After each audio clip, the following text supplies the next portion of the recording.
ano to mga kapower, na susunog yung kan dahil sa init ng panahon mga kapower. Saan po itong banda, itong lugar mo sa Cebu ni siya. Ayan mga para wildfire mga kapower. Yan. Nasusunog po yung ano, yung gilid ng karsada, baka sasakayan daan sa bundok ba mga kapower. Yan, oh. Tingnan nyo, walang bahay. Sobrang mingaw-mingaw dito mga kapower.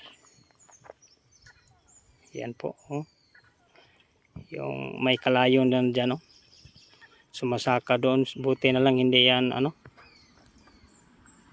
Hindi siya patuloy doon ba sumagka sa buntod mga kapower. Sa iyon mo na, oh.